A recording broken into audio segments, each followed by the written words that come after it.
Still tahar. He's still tahar. The person? Yeah. But he's tahar because he actually didn't touch it after it came out. He only touched it while it's in there. What if Right? he's If a he actually Kohen? got it out. Well, the Kohen, the prohibition of the Kohen is to come in contact with a human corpse. Of course, he won't be able to do service in the temple until he goes to the mikveh and all of that. We're just discussing, is he tamei? There's no prohibition here. Just is he tamei? So the first opinion, the Tanna Kama holds that he's tar. Rabbi Yosi Aglili Yomer, b'tmei tamei b'tayra tar.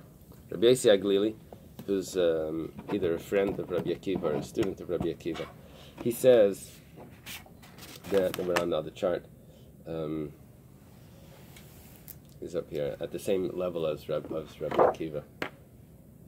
So he says that if it's a kosher animal, then the dead fetus inside is tar. If it's a non-kosher animal, the dead fetus inside is tamei. He says it depends. Rabbi Yosi says it depends. The Gemara asks, "My time at the Tanna Kama. What's the reason for the Tanna Kama?" Amar Rav Chisda. Rav Chisda answers. Rav Chisda, is a student of Rav Huna, or he's under Rav Huna. Yeah, so Rav Chisda, right on top of Rava. He says, Kal v'chaimer. We're going to come back to him, so we're just going to be quoting him as Rav Chisda's Kal v'chaimer. Rav Chisda says this is a Kal v'chaimer. Im hayili im elatir ba'achila. Look at it like this. If I shech the mother, would I be allowed to eat the dead embryo? Yes. Because anything inside the animal is permitted when the mother shechted. Even if it's alive, I could eat it without shechita. If it's dead, I can also eat it. So, should it not purify it from being from the contamination of a dead animal? So, ashkechan behema tahira. That works with a kosher animal. But do you have shechita by a non-kosher animal that you would purify it? Behema tmeya minolan. How would you know that this applies to a non-kosher animal? Al Makra, the pasuk says, "V'chiyamas mina behema." Okay, this is Vayikra. I'm going to need a chumash because we're going to quote a few psukim. Jeff, you want to get the once purple chumash up there? Rabbi, a person, only a yid and an animal can make somebody tamei. A non-Jew can't make somebody tamei if they're dead, right?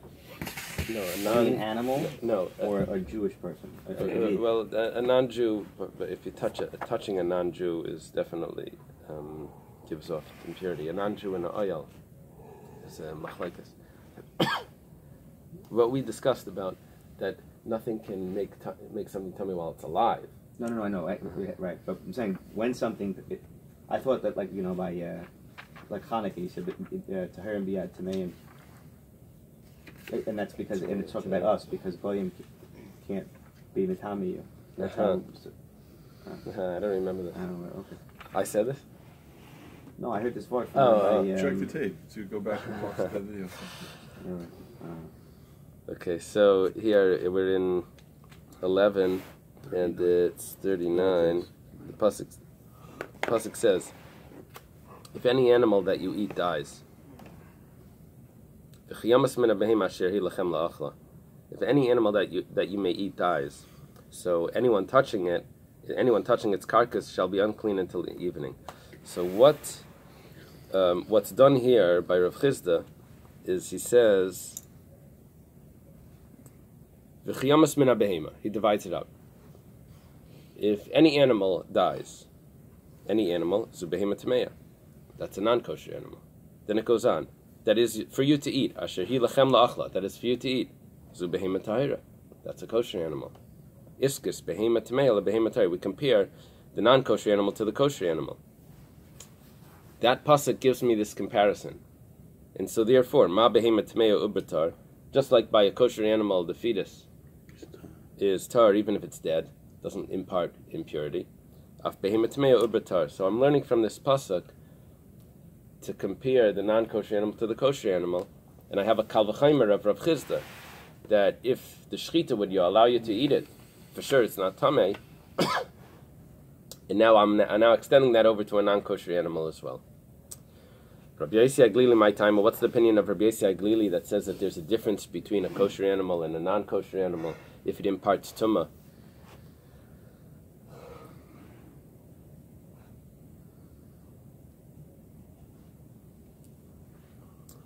I didn't say one point that there's a concept called tumah belua.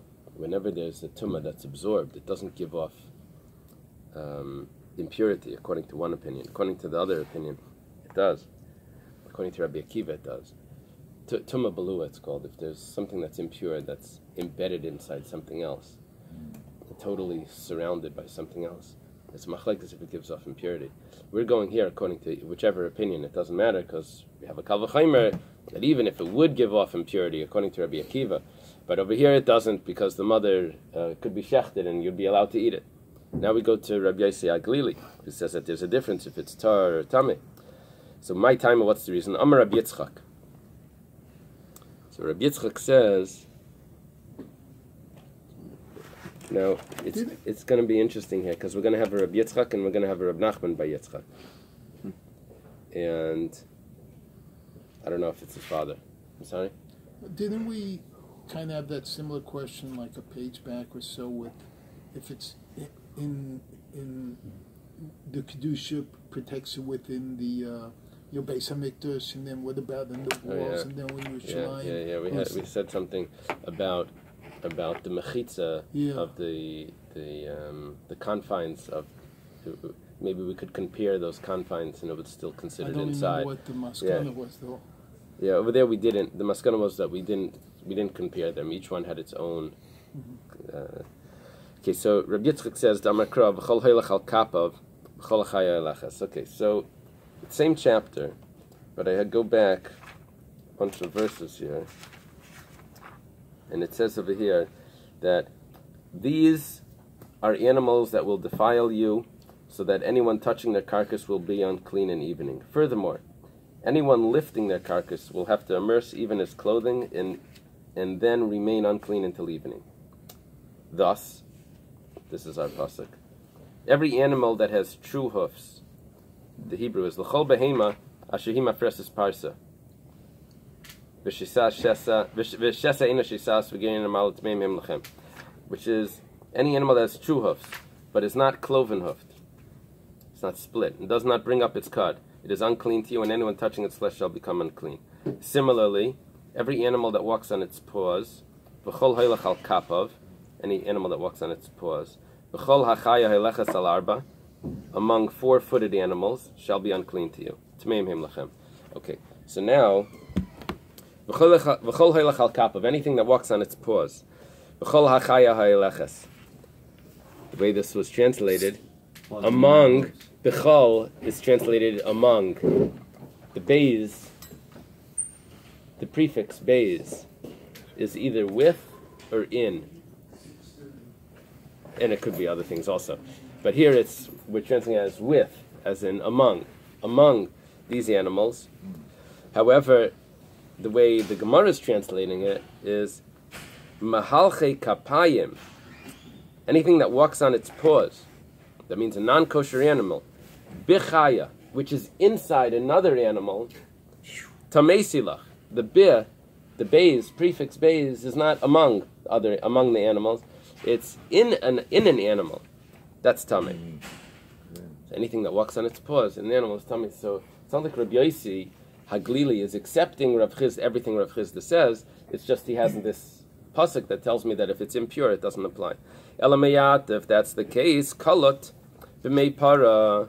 What about a non-kosher animal that's found inside, that the hoofs are not split, and it's found inside a cow? We said that that's a kosher animal, even according to Reb Shimon, that says if it's born, it's not kosher. But if it's an embryo, it is kosher. We said that before. Litame, it should give off tumah. Why? The mahalche kapayim b'chayehi, because it walks on its paws. So the Gemara says mahalche kapayim b'mahalche arba. We needed something that walks on its paws if it has 4 feet. V'hai mahalche arba b'mahalche shmeinahu. But its mother has 8 feet. Why? Because it has split hoofs. So it doesn't apply. So the Gemara now has to figure it out like this. Look at the next case. Parah b'mei gamal leitatame. Let's say you have a cow, should say a calf, that's inside a camel. Why? It shouldn't give off impurity. Why? Because this is the mahalche shmeina b'mahalche arbahu. Because this has 8 feet. 8 feet. It's not mahalche kapayim. And we know the truth is that it does give off, it's considered impure. It's considered not kosher. Where you have 2 kosher. I have the mother is not kosher, and the child is appears to be kosher, but it shouldn't be. In the way we're learning, it shouldn't be tamei, even though it's not kosher. Right. So the Gemara says hoylech v'chol hoylech. There's an extra word in all. The all Rabbi's parah b'mei gamal. This is including the cow that's inside the camel. The Gemara says, what about kalut b'mei kluta litami? We didn't think about this. But remember we said that if an animal is born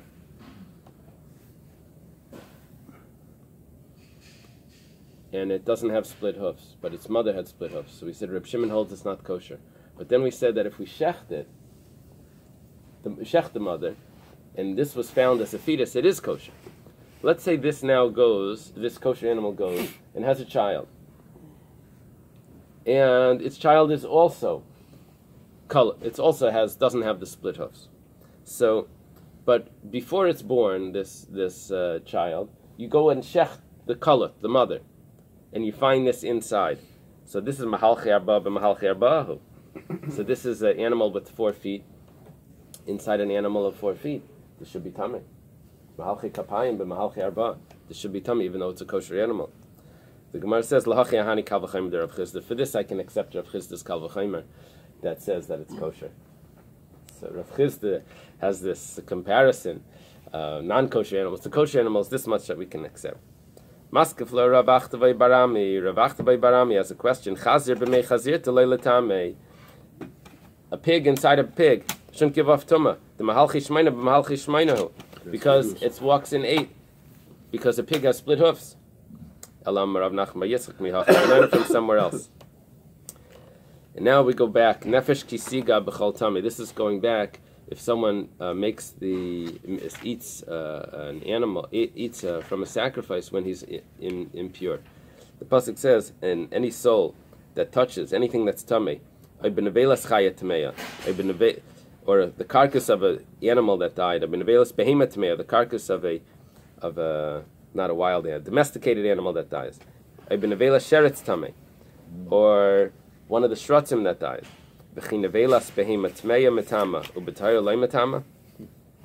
Why are we saying all the non-kosher animals here? We didn't say a kosher animal that dies is also tamei. If it's not shechted, it's called an avela. Ela what are we referring to? Ze uber shebetmei tamei ubetayratar. We're not talking about an actual animal. We're talking about an uber, the fetus, an uber, the fetus. That if someone touches the fetus, it's only in a non-kosher animal that he becomes tamei.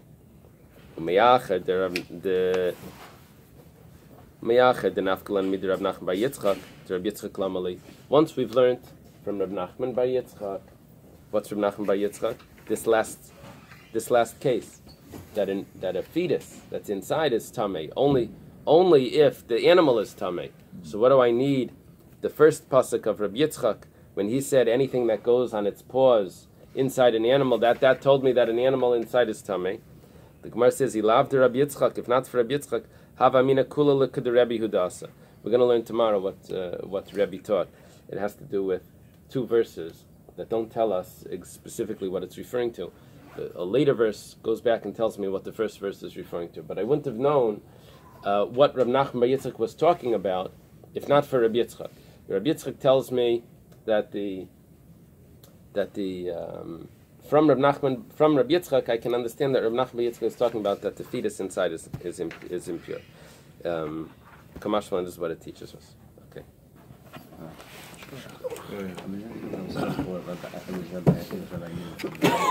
Came once and he said something about Hanukkah. He said, oh, I remember that.